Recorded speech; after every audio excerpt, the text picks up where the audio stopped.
The underwear factory. I remember when there were times when jobs were difficult to find, particularly during the 1930s Deep Depression. Not every dad in Clearfield had work, so mothers would seek employment in one of the clothing factories, such as the overall factory on South 3rd Street or the underwear factory on West 4th Avenue in a 3-story building erected for Gerhardt Knitting Machine Company. These jobs were tedious sewing machine operations, mostly piecework, which was being paid not by the hour, but by the number of garments they sewed. Denim overalls were made in the Workman's Overall Factory, run by the Schock family, but don't ask me what was manufactured in that ladies' underwear plant operated by Mr. Trashon on West 4th Avenue. In later years, there was JBC Company, Bear Clothing Company, Kent Sportswear, and Clearfield Sportswear, manufacturing clothing locally. Factory whistles. I remember when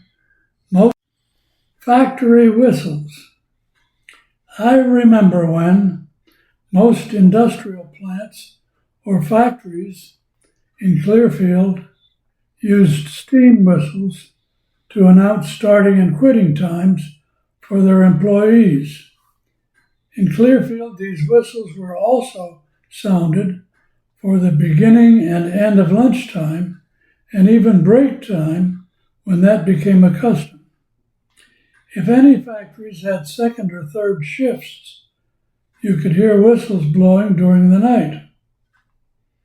You could sometimes identify or recognize whose whistle was blowing by its pitch, direction, and the length of its sound.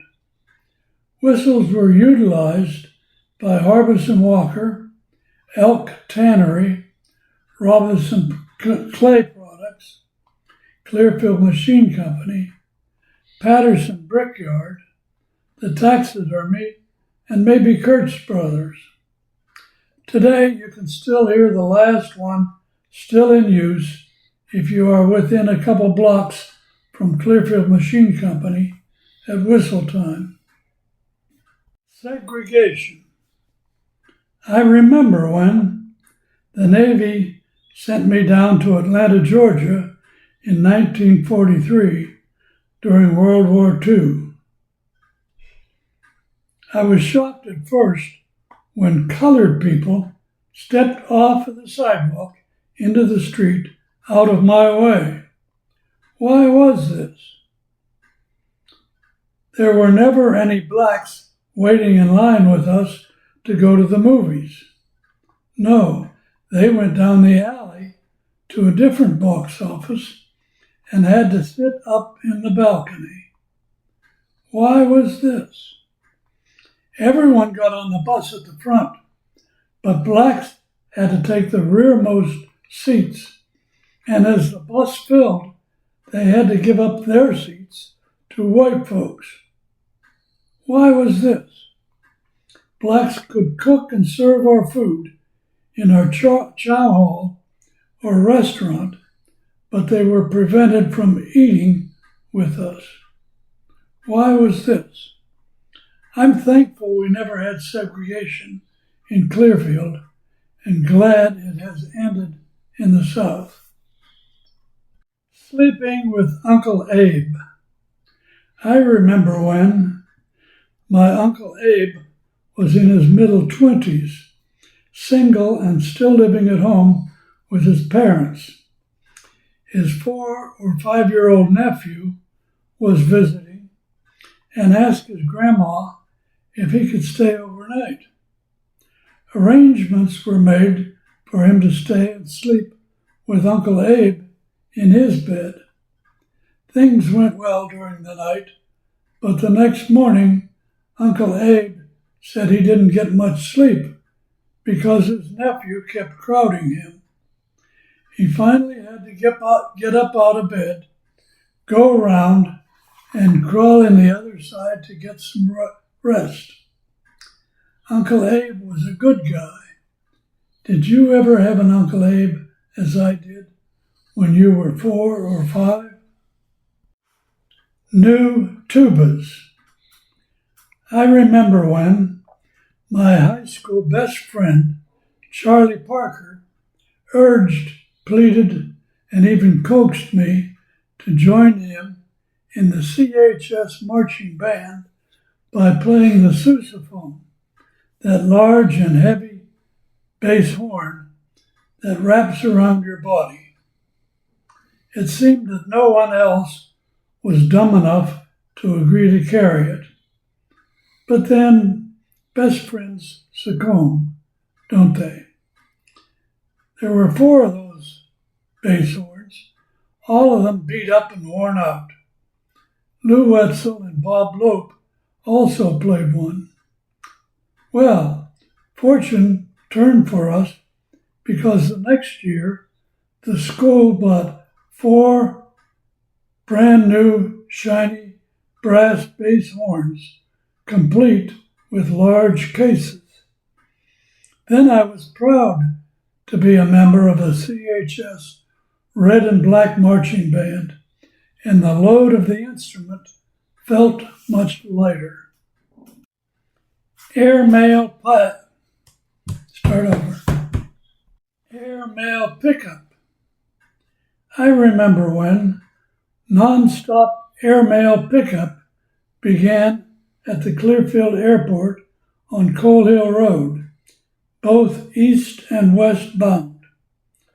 Normally the airplane, a single-engine gull-wing Stinson, dropped off a single mail bag and picked up outgoing mail in another one without landing.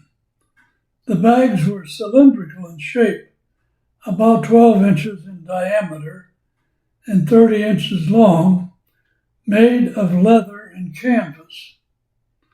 The local operator erected 2 long poles to support a loop of rope attached to the bag resting on the ground.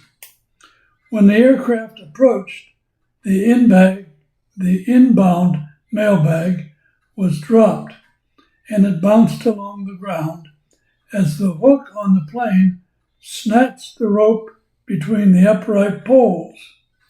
The pilot needed to be sure his wheels didn't touch the rope, but also be low enough for the hook to catch. Occasionally, he had to circle around for a second try. The pilot had a helper who dropped one bag and reeled in the other. Blue Hole and Ferncliff. I remember when Blue Hole was a good place for boys to swim and cool off in the summertime, years before the Clearfield Community Pool was constructed. It was a rather deep hole on Montgomery Run, about half a mile below the water reservoir. Boys rode their bikes or even walked there for an afternoon of fun with their pals. The water temperature was extremely cool, but very invigorating. Girls didn't go to Blue Hole. They paid to swim at Ferncliff in a concrete pool operated by the Bloom family near the current intersection of Routes 879 and the old Erie Pike. Why no girls at Blue Hole? Because most boys swam in the nude. Clearfielder Hotel. I remember when I worked as a desk clerk at the Clearfielder Hotel in the afternoon. when classes were over at CHS up the street. The hotel, with 3 stories, included a restaurant and a bar and was owned and operated by Charlie and Ruth Kitco. Everyone knew that Ruth was boss of the hotel, boss of the restaurant, and boss of the bar. The Clearfielder was probably not the hotel of choice, but Ruth did her best to keep it reputable. On Saturdays, Ruth made a trip to the liquor store to replenish the booze for the bar. All other supplies for the business were delivered to the hotel. After they sold the hotel, they opened a tavern on Turnpike Extension called the Charrue, named for themselves. Ruth was in charge and boss of Charlie, too. We can get this one. Fire towers. I remember when people were free to climb fire towers, all the way up to the cabin, whether it was occupied or not. The view of the forest land was spectacular in every direction. If the forester was on board, you were invited to climb through the hatch to see and hear about his job. His eyes, through binoculars, constantly scanned 360 degrees out the windows, looking for smoke. A round table in the center of the cabin was topped with a map of his area and a directional rotating rod. He aimed the rod at the smoke and got the compass heading, which he phoned to headquarters, to be combined with other towers for triangulation to pinpoint the exact location of the smoke. His was a lonely job, but with a beautiful scenic view. Paterson Brickyard. I remember when Paterson Brick Company was a lively business making high-quality building brick for the masonry trade. They produced a red brick with dimensional stability and an excellent range of color. There are many homes in Clearfield and vicinity that are clad with Paterson red. To sustain the quality, they insisted that all the clay come from a mine on the Paterson farm near Lumber City, but across the Susquehanna River. The clay was hauled from the farm to the Mountjoy Road Brickyard in small dump trucks operated by William Freeman of Clearfield.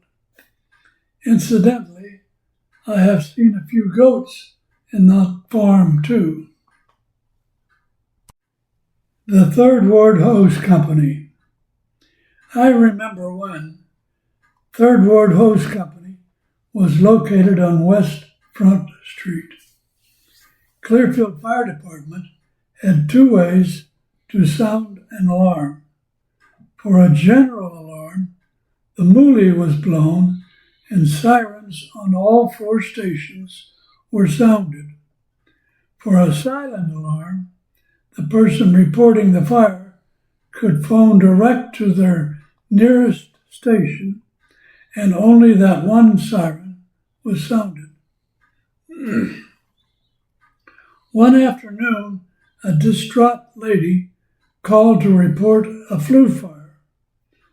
The only fireman at Third Ward Station turned on the siren, put up the garage door, and waited until they had a full crew on a truck. When the driver asked, "Where's the fire?" the fireman said, "Oh, I forgot to ask her. We think the fire burned itself out." No, I won't tell you that, but his nickname was Jug.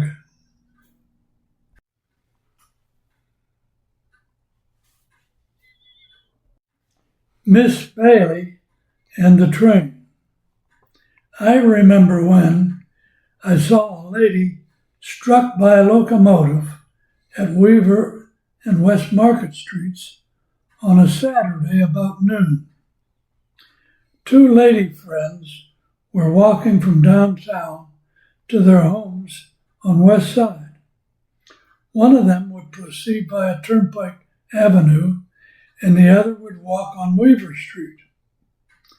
As they were parting, they stopped to finish their conversation at the precise location where the sidewalk crosses the railroad tracks. The train was traveling toward Nickel Street, and when it came around the curve at the B&O station, the engineer began blowing the engine whistle in frantic, short blasts to alert the women. The lady facing the train was able to jump away, but the other was hit and knocked aside. Miss Bailey survived, but suffered the partial loss of one leg. That was scary for a kid of 13 years old to observe that accident. Sued for $1 billion.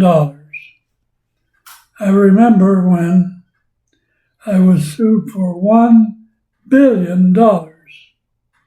That's a huge amount of money I don't have and never will have. It all started out when I was selected for jury duty in a murder trial at the courthouse. We deliberated into the wee hours of the morning and then agreed on a conviction of third-degree murder. The defendant was sent to prison for a long time and thus had plenty of hours to read law books in the prison library. After many years of studying, he filed suit against each of us, jury members, for $1 million.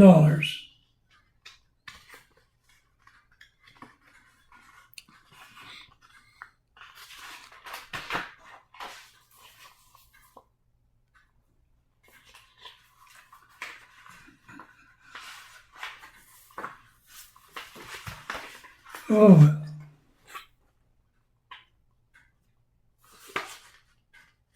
A month later, he refiled the suit, changing the amount to $1 billion each, and added the names of the judge and the district attorney.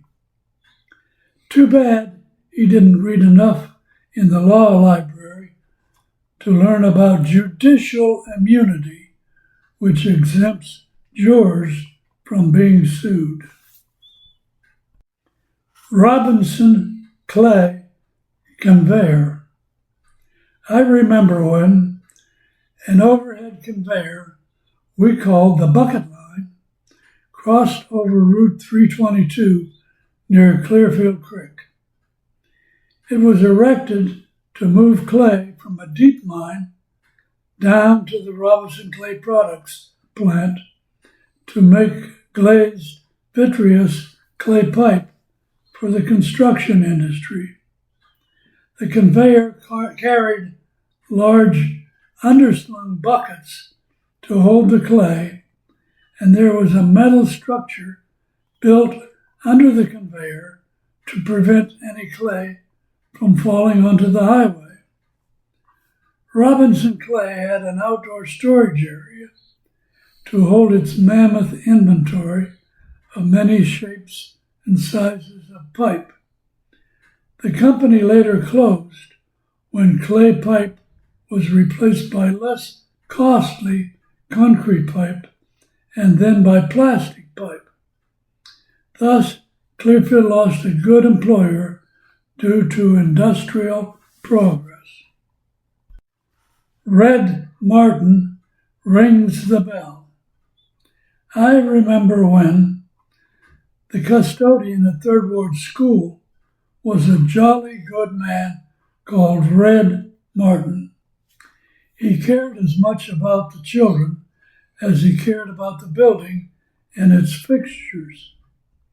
His work kept him busy sweeping and scrubbing floors, cleaning toilet rooms, mowing grass, firing the coal furnace, and ringing the school bell. His schedule called for him to ring the bell 15 minutes and 5 minutes before school began, and again at the start of class, both morning and afternoon. Because he liked the students, he allowed them to pull the rope to ring the bell for him, but only at the 15-minute ringing. He didn't want to cause them to be late. I was one of 4 generations in my family to learn reading and writing there. Yes, I rang the bell too. Thanks, Red.